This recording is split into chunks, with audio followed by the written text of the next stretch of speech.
Soy la doctora Claudia Hagen. El día de hoy voy a hablarles sobre el síndrome de intestino irritable. El síndrome de intestino irritable es un trastorno de la interacción eje cerebro-intestino-microbiota en el que hay dolor abdominal recurrente asociado a la defecación o cambio en el hábito intestinal.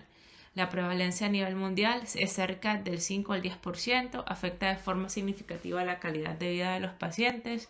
Se estima que en Estados Unidos se utilizan hasta $1 billón por año en los pacientes que padecen síndrome de intestino irritable y la fisiopatología de esta enfermedad todavía no está comprendida por completo.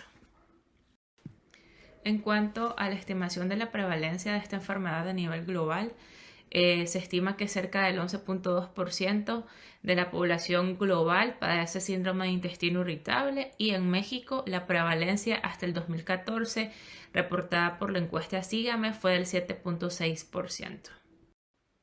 Los factores de riesgo para síndrome de intestino irritable son ser del sexo femenino, tener menor de 50 años, tener antecedentes de gastroenteritis infecciosa, tener diagnóstico de depresión y ansiedad y tener diagnóstico de otros trastornos somáticos. Si bien se han podido clasificar los factores para esta enfermedad en factores periféricos y factores centrales, ya se sabe que la interacción de los factores de ambos grupos va a tener alta incidencia en la aparición de síntomas leves o la aparición de síntomas severos. Están relacionados que los factores periféricos están más relacionados a la aparición de síntomas leves y que la participación de factores centrales como el estrés, la ansiedad y la depresión van a tener la capacidad de manifestar síntomas más severos. Si bien la fisiopatología del síndrome de intestino irritable aún no se comprende por completo, se ha establecido que la aparición de los síntomas no depende únicamente de un factor propio del paciente, sino que ya se ha comprendido que en esta enfermedad están involucrados tanto factores periféricos como factores centrales. Dentro de los factores centrales más importantes ocurren cambios a nivel de las regiones del sistema nervioso central que se encargan de controlar las sensaciones, de las emociones y de las vías o rutas de modulación del dolor.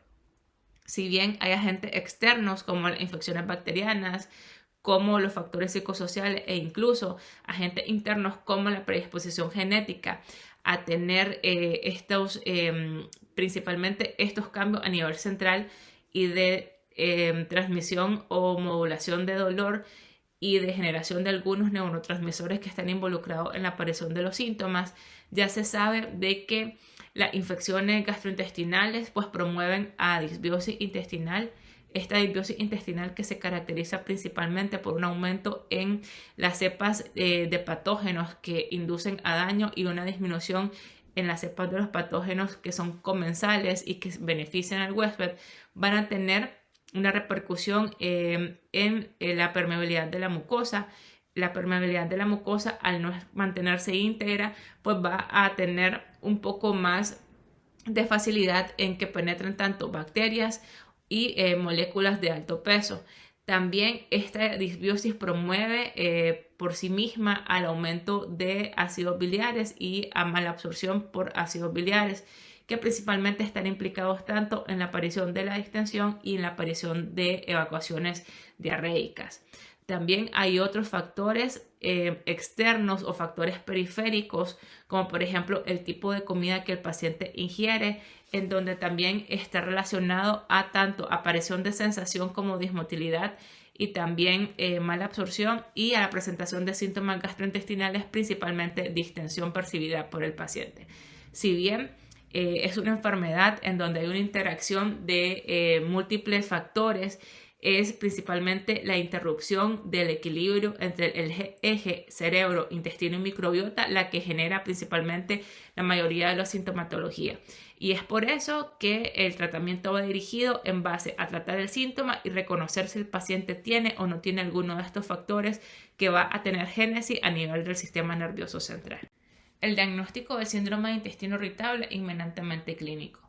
Sin embargo, estamos con la obligación de siempre reconocer cuando los síntomas que el paciente presenta están relacionados a la aparición de datos de alarma. ¿Cuáles son estos datos de alarma? La pérdida de peso no intencionada mayor al 10% en 6 meses, presencia de sangre en las evacuaciones no asociada a hemorroides, fisuras anales u otras lesiones, síntomas que despiertan al paciente por la noche, fiebre asociada a síntomas intestinales, que tenga historia familiar de cáncer colorectal, enfermedad inflamatoria intestinal o enfermedad celíaca, y síndrome de intestino irritable de reciente inicio después de los 50 años de edad. Si bien el síndrome de intestino irritable se puede llegar a sospechar con la clínica del paciente, pues hay que tener claro cuál es la clínica del paciente. Acordémonos que el paciente con síndrome de intestino irritable es el paciente que llega a la consulta refiriendo dolor abdominal ya sea tipo cólico o tipo retortijón y que este dolor mejora o se alivia con la evacuación y que también está relacionado a cambios en la evacuación. En estos pacientes, pues tenemos que reconocer que el paciente es candidato a la realización de estudios de laboratorio de forma rutinaria, donde queramos nosotros descartar una causa subyacente. Y en los pacientes que tienen predominantemente inflamación o distensión abdominal, hay que descartar también enfermedad celíaca, por lo tanto, podríamos mandar la serología para enfermedad celíaca. En caso de tener anormalidad en estas pruebas, tenemos que tratar la causa subyacente. Si tenemos normal estas pruebas, pues hay que identificar si el paciente tiene o no tiene datos de alarma, ya sea como pérdida de peso no intencionada, como sangrado, también antecedentes familiares de peso, o si el paciente pues tiene también la presentación clínica mayor de 50 años. En caso de presentarlo, pues enviamos una colonoscopia para reconocer si hay otra causa de los síntomas. En caso de que la colonoscopia sea normal, pues tratamos al paciente con síndrome de intestino irritable dependiendo del síntoma que predomine. Si hay predominio de diarrea, entonces nosotros también podríamos enviar los niveles de calprotectina fecal y si estos son normales, tratamos al paciente como el síndrome de intestino irritable de acuerdo al síntoma que predomine.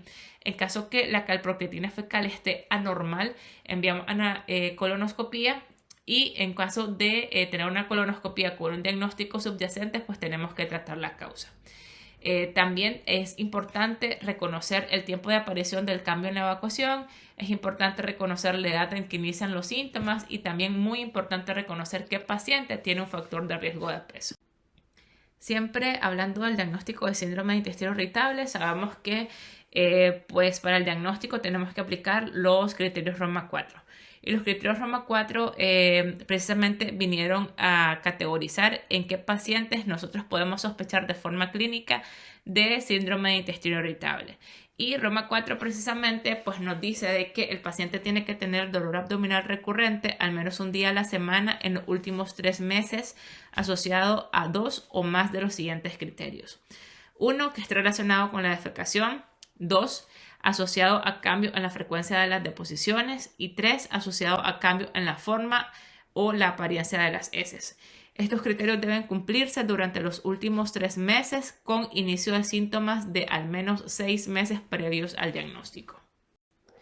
Otra herramienta que suele ser de utilidad para el diagnóstico de síndrome de intestino irritable es hacer uso de la escala de heces de Bristol. Esta herramienta es de fácil acceso para el clínico y es de fácil comprensión para el paciente, ya que consiste en preguntar al paciente qué tipo de evacuación está teniendo y cada cuánto está teniendo la evacuación. La escala contiene 7 tipos de evacuaciones, van de la 1 a la 7, la tipo 1 y la tipo 2 están relacionadas con estreñimiento, la tipo 6 y la tipo 7 están relacionadas con diarrea y se colocan como evacuación normal, principalmente la tipo 4. Generalmente hacer la escala de Bristol nos lleva a tener con mayor precisión qué tipo de evacuación está haciendo el paciente, cada cuánto y precisamente si esta evacuación va a estar o no va a estar relacionada a la presentación del dolor y al alivio del dolor. Bien, ya hicimos el diagnóstico de síndrome de intestino irritable, pues es hora de clasificar a nuestro paciente. ¿Cómo podemos clasificar a nuestro paciente? Pues lo podemos clasificar de forma más rápida haciendo uso de la escala de Bristol. La escala de Bristol, como vimos anteriormente, pues es una subdivisión del tipo de evacuación que el paciente puede presentar. Y vamos a clasificar al paciente con síndrome de intestino irritable dependiendo de cuál evacuación predomina. Y los pacientes con síndrome de intestino irritable, estreñimiento, van a tener 25% de evacuaciones con ese tipo Bristol 1 y 2. El síndrome de intestino irritable, diarrea, van a tener al menos el 25% de evacuaciones Bristol 6 y 7. El síndrome de intestino irritable mixto van a tener 25% de las evacuaciones Bristol 1 y 6.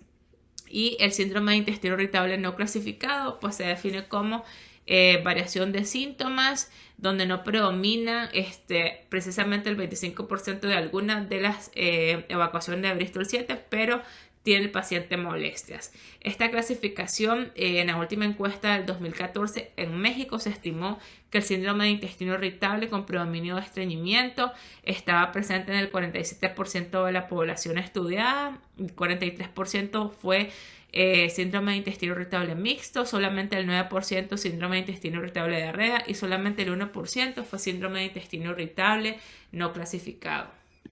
Y bueno, ya clasificamos al paciente, ya sabemos qué subtipo de síndrome de intestino irritable padece.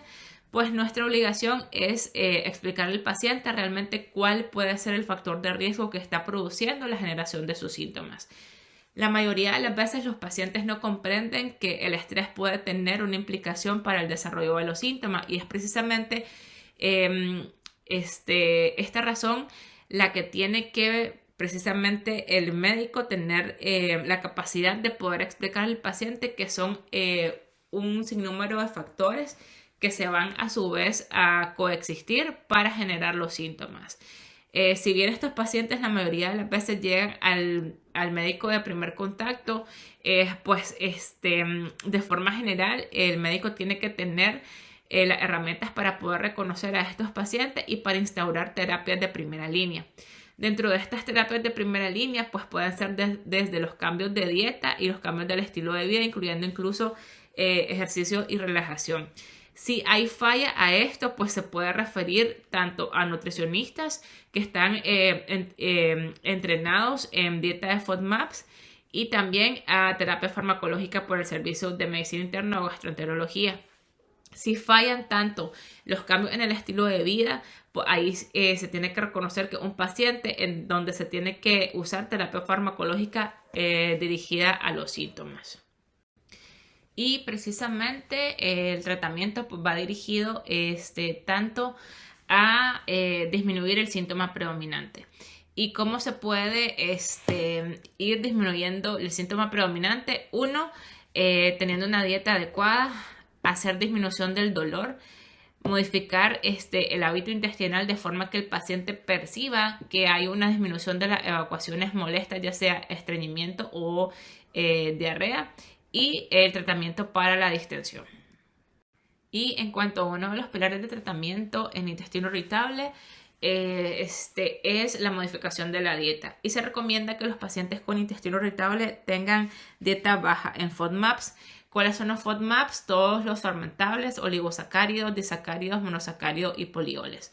Todos estos conjuntos de fármacos lamentablemente se encuentran incluidos en muchísimas de las preparaciones, tanto que el paciente puede consumir en día a día como en algunas frutas y verduras y principalmente también en lácteos. Precisamente este tipo de dieta generalmente no puede ser tan sobrellevable para el paciente, ya que el paciente tiene que reconocer cuáles son los alimentos que principalmente tienen este conjunto de FODMAPs, pero no quiere decir que el paciente tiene que precisamente restringirse de absolutamente todos los FODMAPs, sino que reconocer inminentemente cuál es el alimento que está desencadenando los síntomas. En cuanto a la dieta de FODMAPs, pues lo correcto es identificar cuál grupo de alimento el paciente está consumiendo y realmente reconocer si este grupo de alimentos es el que está desencadenando síntomas. No se recomienda hacer una restricción de todos los subgrupos de FODMAPs, más bien lo que se recomienda es restringir acorde a lo necesario y siempre identificando cuál es el grupo que está predominantemente generando síntomas. Hay que hacer un monitoreo de la respuesta a los síntomas y hay que reducir alimentos y subgrupos de estos relacionados a la aparición de sintomatología. Si bien la dieta FODMAPs es difícil en algunas ocasiones para el paciente sobrellevarla a lo largo del tiempo, lo que tenemos que hacer es tratar de que el paciente reconozca cuando aparece el síntoma, qué alimento generalmente puede estar generándolo. En cuanto al tratamiento farmacológico, ha habido una dificultad en el tratamiento de los pacientes con intestino irritable para el tratamiento específico del dolor. Si bien se ha reconocido que estos pacientes son pacientes con alteraciones a nivel sensorial y que son pacientes que tienen por sí hipersensibilidad visceral y también tienen hiperalerta, es decir, son pacientes que están muy pendientes de la aparición de los síntomas. Ha sido esta la génesis compleja de aliviar tanto el dolor producido por distensión, y pues a lo largo del estudio de esta patología se ha visto que incluso no solamente hay respuesta a la farmacia, a la terapia farmacológica, sino también a otro tipo de terapia, incluso como terapia cognitivo-conductual e hipnoterapia. Dentro de la terapia que se puede utilizar para disminución del dolor está incluso el aceite de menta, está el grupo de los antiespasmódicos, de los neuromoduladores e incluso otro grupo de fármacos como los opioides, los agentes GABAergicos y también otro tipo de terapia como la terapia cognitivo-conductual y la hipnoterapia. En cuanto al tratamiento del síndrome de intestino irritable, si bien las guías del manejo de síndrome de intestino irritable recomiendan que el tratamiento farmacológico sea encaminado al síntoma predominante y también que sea de forma escalonada, recomiendan algunos de los fármacos por grupo o subtipo de agentes. Hacen referencia a los antiespasmódicos como la diosina, el otilonum y el pinaverium, que básicamente tienen su mecanismo de acción principal inhibiendo los receptores muscarínicos y los también llamados bloqueadores de calcio a nivel del músculo liso. Y pues la eficacia se ha probado principalmente para el tratamiento del dolor, presentando un número necesario a tratar muy bajo, hasta de 5 pacientes, y con OR de 0.68 y con P significativas.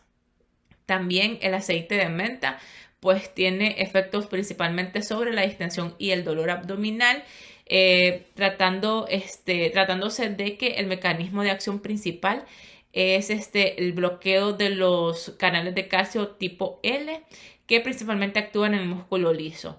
La evidencia del uso del aceite de menta todavía es moderada. Hay que hacer un esfuerzo más por comprobar en estudios que contengan a mayor número de pacientes y que la comparación entre los grupos pues sea un poco más heterogénea.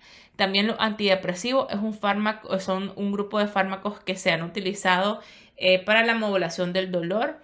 La efectividad ha sido bastante buena, con OR de 0.67 y con un número necesario a tratar de 4, con la evidencia para el tratamiento de los síntomas moderados, y principalmente acá entran en juego tanto los antidepresivos tricíclicos como los inhibidores de la recaptación de serotonina. Esta tabla hace referencia a los múltiples antiespasmódicos que están disponibles y al mecanismo de acción. Generalmente se han hecho uso de tanto inhibidores de los canales de calcio, inhibidores de la acetilcolina, también receptores agonistas del opioide, también los bloqueadores del canal de potasio y también relajantes del músculo liso. Si bien algunos de los grupos de fármacos no están disponibles en toda Norteamérica, sí hay una buena disponibilidad a nivel nacional en México, y uno de los fármacos que se ha establecido como de los principales pioneros para una buena resolución tanto de distensión y del dolor ha sido el pinaverio, que también está disponible acá en México.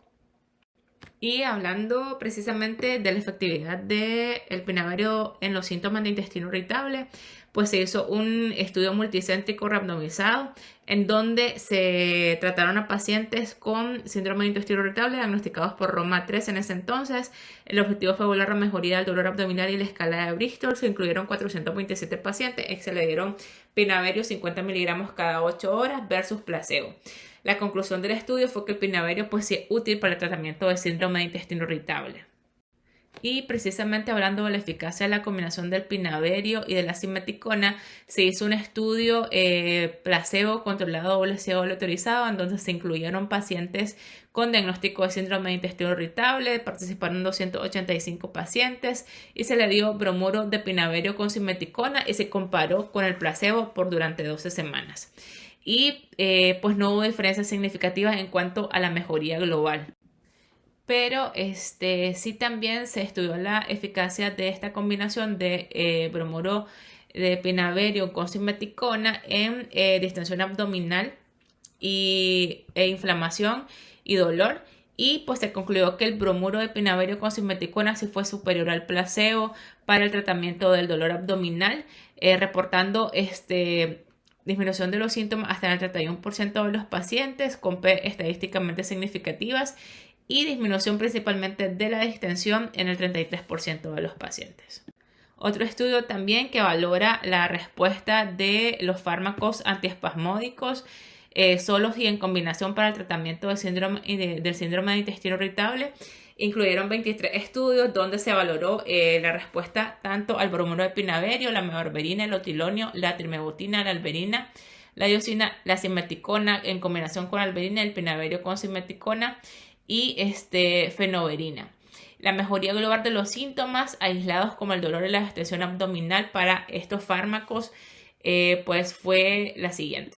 Y pues esta combinación de fármacos, tanto el bromuro de pinaverio con la simeticona, se asoció a una mejoría significativa principalmente en la distensión con OR 2.14 y también con P estadísticamente significativas.